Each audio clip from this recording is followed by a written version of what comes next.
When you look at this Kansas City Chiefs news cycle, the first thing that jumps out is that the Chiefs did not just draft players, they made a bet.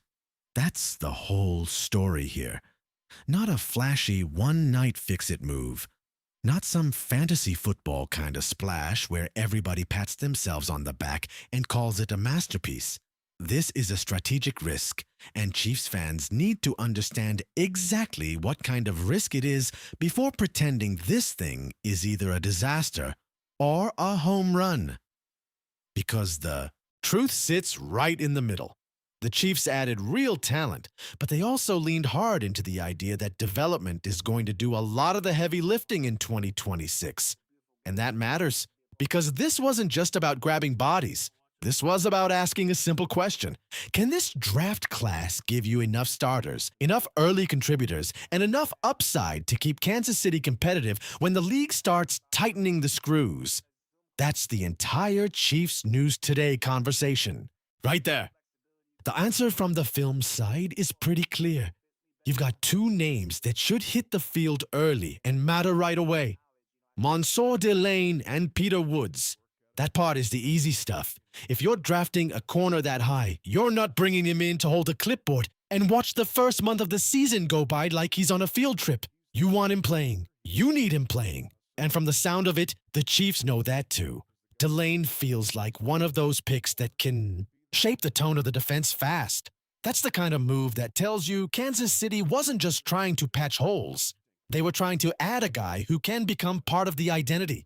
Same with Peter Woods. When your interior defensive line has been struggling to consistently threaten the quarterback outside of Chris Jones, you don't need another nice story. You need somebody with juice, somebody who can collapse the pocket, make quarterbacks uncomfortable, and keep offenses from sliding. All their attention to the same 2 or 3 threats. Woods is being asked to be part of that answer, and that's a serious ask. But that's also the point. The Chiefs didn't spend those picks just to admire the athletic testing numbers. Now here's where the Kansas City Chiefs news gets a little more interesting, because the rest of this class feels less like instant fireworks and more like a slow burn.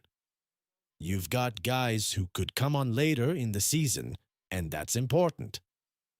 That means the Chiefs are not only betting on talent, they're betting on timing. They're saying, in effect, we'll take the early help where we can get it, and we'll trust the rest to develop when the season starts grinding. That is a real organizational strategy. It's also a risky one because the NFL does not politely wait around for your rookies to figure it out. The league keeps coming.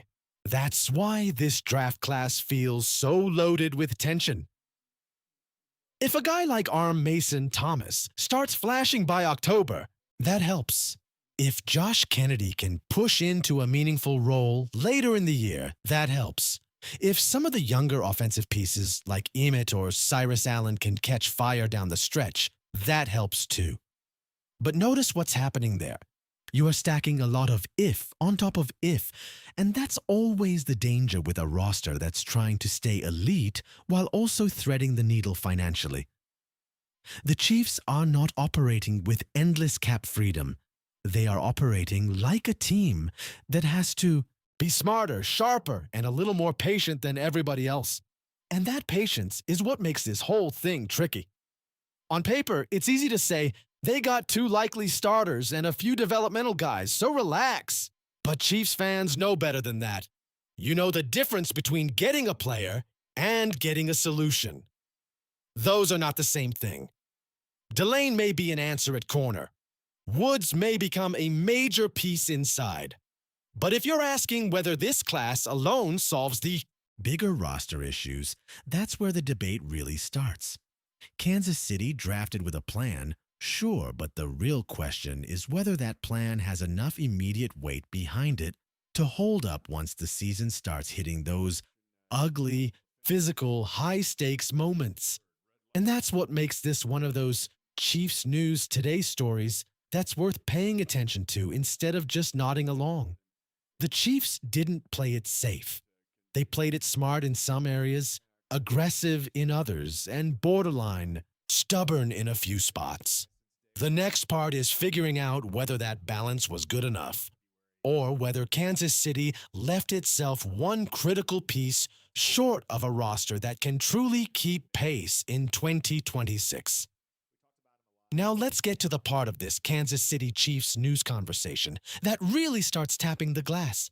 Because the edge rush situation is where the whole roster starts looking a little thinner than people want to admit. This is the kind of room that can look manageable on paper and then turn into a mess the second one guy tweaks something in camp. That is not me being dramatic. That is just the NFL doing what it does. And right now, the Chiefs are flirting with the idea that internal development is going to cover a lot of ground in a spot where proven production would sure be a lot more comfortable. That's why Arm Mason Thomas matters so much. Not because he has to be perfect, not because he needs to become an All-Pro by September, but because the Chiefs may need him to be a real, functional piece much sooner than they'd probably prefer.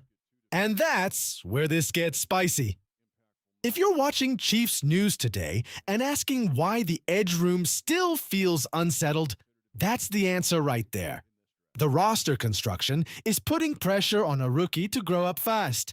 That is not always a bad thing, by the way. Sometimes the fastest way to find out what a player really is to throw him into the fire and see whether he starts cooking or starts melting. The problem is that Kansas City doesn't exactly have a deep pile of easy answers next to George Karlaftis. That's the issue. Once you get past the obvious names, it starts getting shaky. There's a lot of talk about Ashton Gillott, Felix Udokai, and other bodies that might help in certain snaps. But the real question is whether that group gives you enough confidence if the Chiefs have to lean on them for extended stretches. And that is a totally different animal. A team can survive a few rotational snaps from a guy who plays hard against the run. A team can survive a plan built around packages and matchup tricks. What gets dangerous is when the whole thing starts depending on one or two players staying perfectly healthy while everyone else gets asked to hold the line with duct tape and optimism. And honestly, that's why this Chiefs news story keeps circling back to the same uncomfortable truth. Kansas City probably still needs another body. Maybe more than one. Not because the draft class failed, not because the front office missed every mark, but because the room is just too light if the team expects to play a full season with real playoff expectations. You can like the upside of Arm Mason Thomas and still admit that relying on him as a primary answer right away is a leap.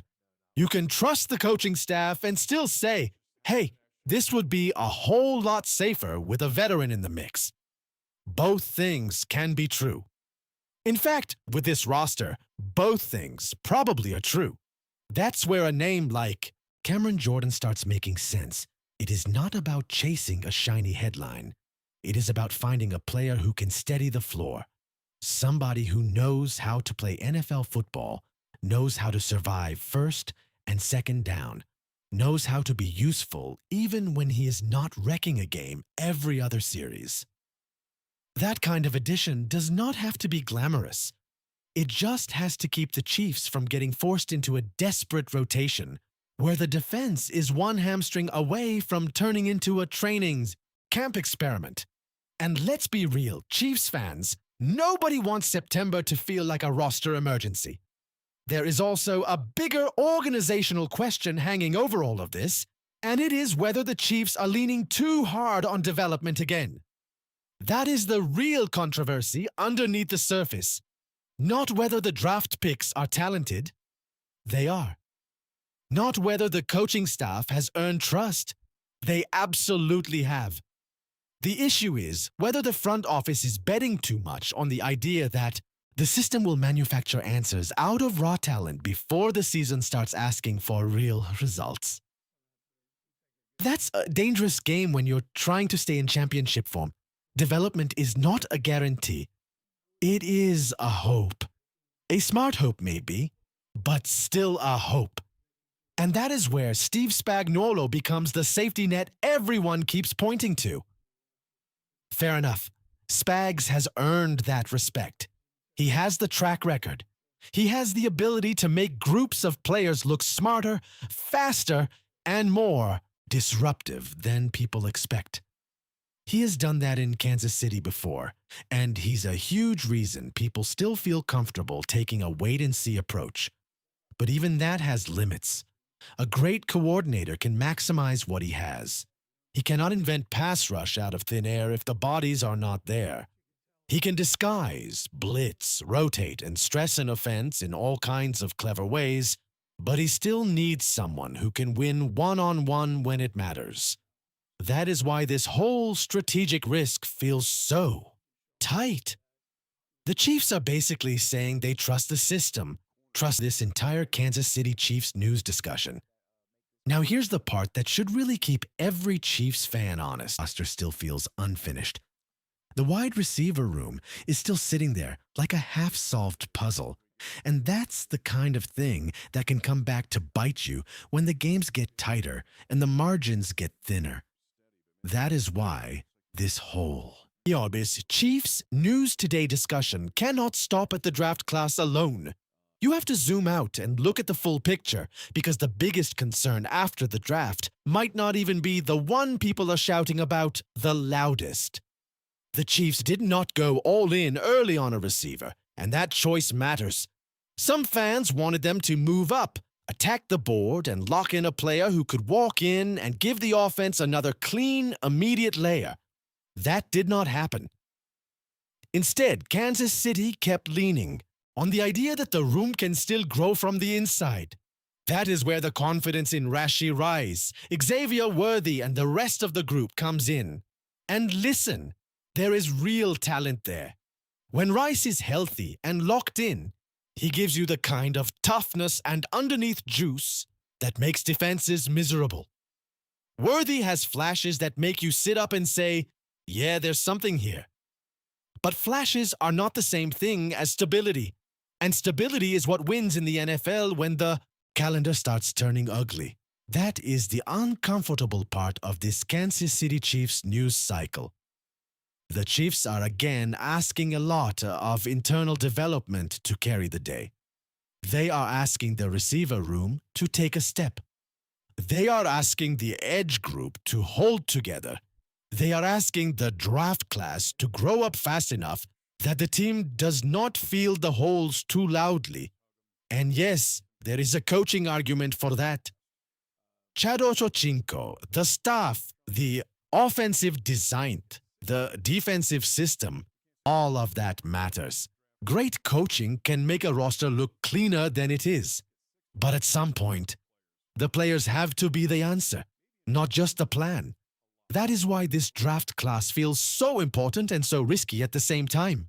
If Monsieur Delane becomes a year-one difference maker, if Peter Woods becomes a serious force inside, if Mason Thomas turns into the kind of edge rusher who can wreck drives and flip game plans, then suddenly this whole thing looks a lot smarter in hindsight. Then, Kansas City looks like a team that knew exactly where it wanted to spend its resources. But if those guys are just fine and not special, then the Chiefs are back in the same spot they have been circling for a while now, where the margin for error gets awfully thin and every weak spot on the roster starts feeling a little louder. And that is the real lesson here. This was not a lazy draft. It was not a random draft. It was a calculated one. But calculated does not always mean comfortable. Sometimes it means you're choosing upside over certainty and trusting that your coaches can squeeze enough out of the roster to make the gamble pay off. That is what the Chiefs are doing. They are betting on development, betting on system fit, and betting that the players they brought in can grow fast enough to matter when it counts. That is a strong bet if it works. It is a scary bet if it does not. So if you are looking at all of this and asking what should matter most heading into the next stretch of Chiefs news, today the answer is simple. Watch the edge room, watch the receiver room, and watch which rookies start earning real trust before the season even gets rolling. Those are the clues. Those are the tells. That is where the story is going to be won or lost. And I want to know what side you're on. Do you trust the Chiefs' plan here? Or do you think they left too much unfinished after the draft? If you made it this far, do me a favor. Subscribe to the channel, like the video, and share it with another Chiefs fan who needs the real breakdown, not the watered-down version. We're chasing 7,000 subscribers, and every bit of support helps this channel keep growing. Turn on notifications too, because you do not want to miss the next round of Total Chiefs news.